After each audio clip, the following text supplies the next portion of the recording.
Hi, Alexis. Hi, Tiana. So I'm really excited. You are the second guest on what we are now Woo-hoo. calling, that's right, Share Your Shit. And I think you did watch the first one we did with Yanni. Of course, Yanni's awesome. So You she know, is, watch and you're Yanni. awesome too. So it gives you a sense of what we're going to talk about and just really having a conversation about you, your journey, your business. So with that being said, we're just going to jump right on in. Tell us a little bit about who you are, your business, how long you've been in business, all that good stuff. Okay, my name is Alexis Ingraham, and I'm the owner of Signature Dental Management Company. And what we do is we improve the efficiency of dental practices by managing billing, collections, insurance, and staff. Our corporate office is actually located here in South Florida, and we help offices all over the United States. Let's see, I've been in the dental field about 15 years before I became an entrepreneur and started Signature Dental. And we just actually celebrated our 2-year anniversary. Woo! So I'm so excited. Round of applause for that. So in your industry, do you feel like, I guess let me back up. So you said you've been in business for 2 years and you're celebrating that, which is fantastic. So right. I love talking to emerging businesses, which it's great. But it's interesting now because, you know, part of your second year has been COVID, right? So exciting. Yeah. So when you started your business, did you feel in the beginning that you needed to be like super passionate and obsessed with the idea for it to work? Or how did you kind of manifest it to make it work and last 2 years? Well, I did think that way, that I had to be super obsessed with it. And when I became super obsessed with it, I was doing more thinking than I was doing action. I had to remember why I started the business, the need that I saw in the industry, and the basically big hole that I felt that I could fill in the dental world. So when I remained focused, yes, but not obsessed. I went back to the love of the dental field that I have and the passion that I had. I focused more on how I can be of service versus giving service. I don't know if that makes sense. Like 100%. Yeah, like I got out of my own head. So at first, to answer your question, yes, I did feel like I had to be 100% nonstop, no sleep, you know, dental field, dental. And then I had to step back when that wasn't working because I realized I wasn't doing anything but thinking and obsessing. I wasn't doing the work to make a successful business. And in the beginning, because, you know, you're a newlywed, quote unquote, with your business still. So yes. Right, you're still in the honeymoon phase, but you've been successful in your honeymoon phase. Yes. We've been during this period, you've managed to get some new clients. So can you share a little bit about that and how you've managed to get new clients during COVID in a medical industry? So. Right. Well, it was pretty scary at first, especially when it was mandated that all the dental offices close and see only emergency patients. So then not all, but most of the services that we provide to dental offices change or is filled with them having patients in the chair on a daily basis. So what we had to do was then focus or shift our energies on helping to make sure that the offices still collected the monies that they were owed by the insurance company on from the services they had done a month before, 2 months before. Some offices hadn't been following up on the outstanding claims to insurances going over 90 days, 6 months. That's like money on the table. Money on the table because they were so busy with the day-to-day and keeping up with their flow of patients. They weren't focused on what wasn't getting done. So it was a real opportunity for the office managers and the doctors, the owners to really sit back and take a look at their business and realize all the money that was left on the table.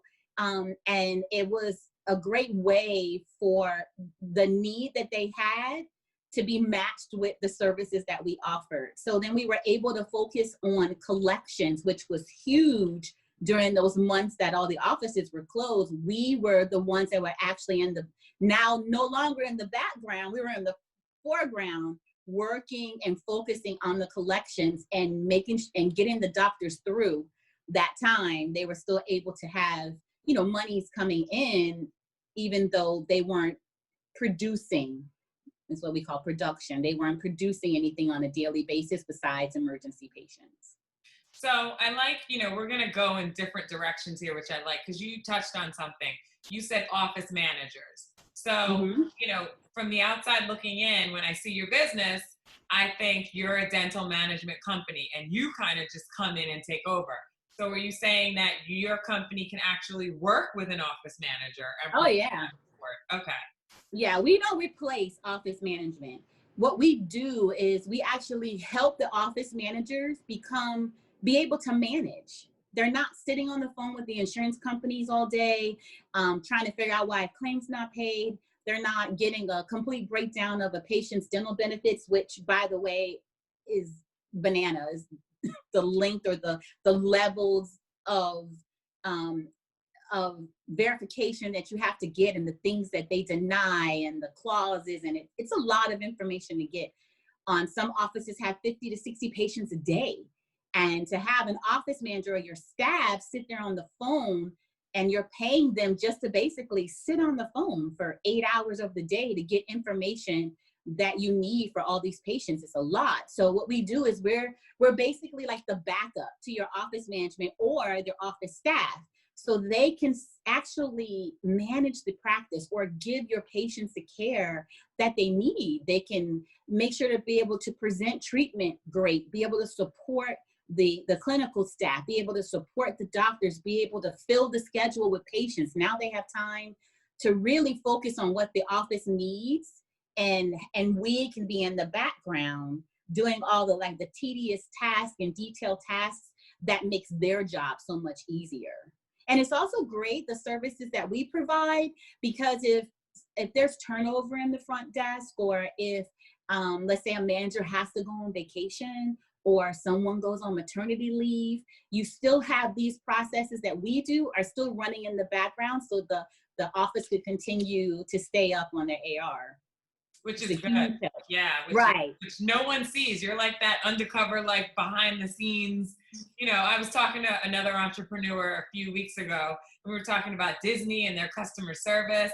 And she was like, I never see any of the Disney workers change, throw out garbage and what she was telling me is, after we had that conversation, there's secret tunnels at Disney that allow the groundskeepers to take the garbage and go under, so that you don't see it, and it's this clean, magical experience. So that's you're under that secret tunnel that nobody sees, which is kind of cool.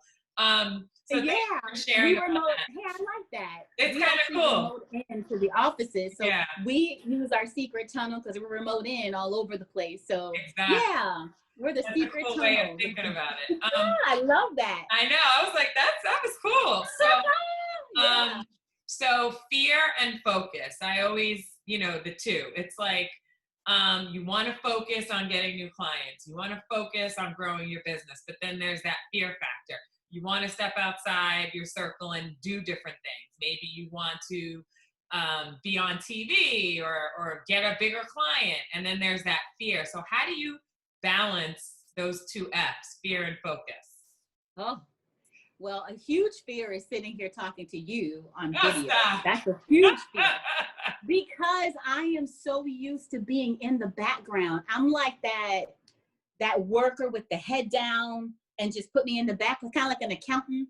And I'm not used to being in the front. I'm not used to having to worry about what I look like and how I present I'm just used to being on the phones. I'm used to being in the background. I'm just used to making the office look great, not, myself. So then having to sit down and talk about it's on camera is a fear. So in order for me to get through this, I just do it.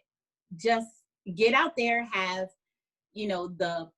my passion and my reason for doing something that scares the bejesus out of me is the reason why I do it. Because I know that what I have to offer and what Signature Dental has to offer is so valuable and so important, and we can help so many offices that I'm able to sit here and share and talk about it, because I know that what I have, everyone in the dental field needs.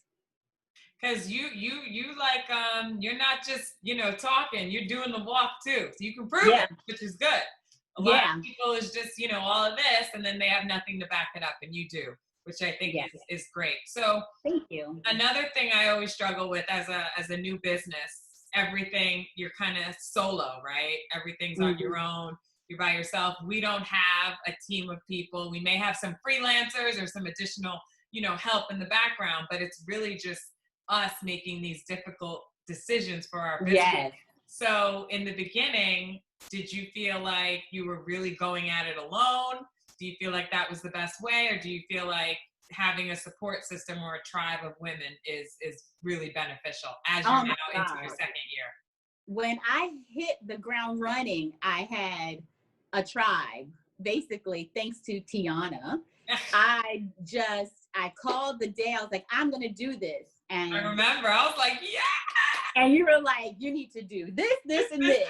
And I did it. Same day, no questions. To this day, anyone from my tribe, which is Nawbo, anyone says you need to do A, B, or C, I'm writing it down and I'm doing it, because I know that I'm going to be successful. I know that I have a group of women behind me, or next to me rather, that are also walking the walk.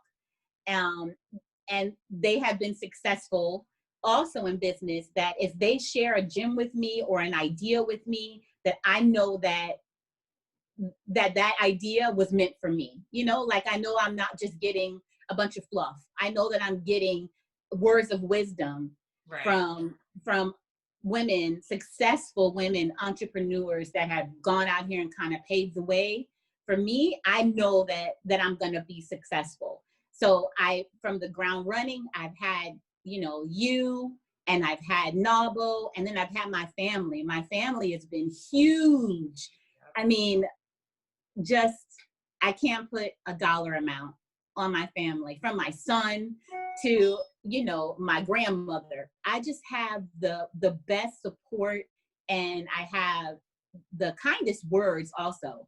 When I'm having a bad day, or I think that I didn't do something to the best of my ability, or I'm like, oh man, I should have said this, or I should have done that, they're there to say, hey, you did good. I liked what you did, or you know what? It's just a learning lesson. Next time you'll do better. You're going to knock it out the park next time.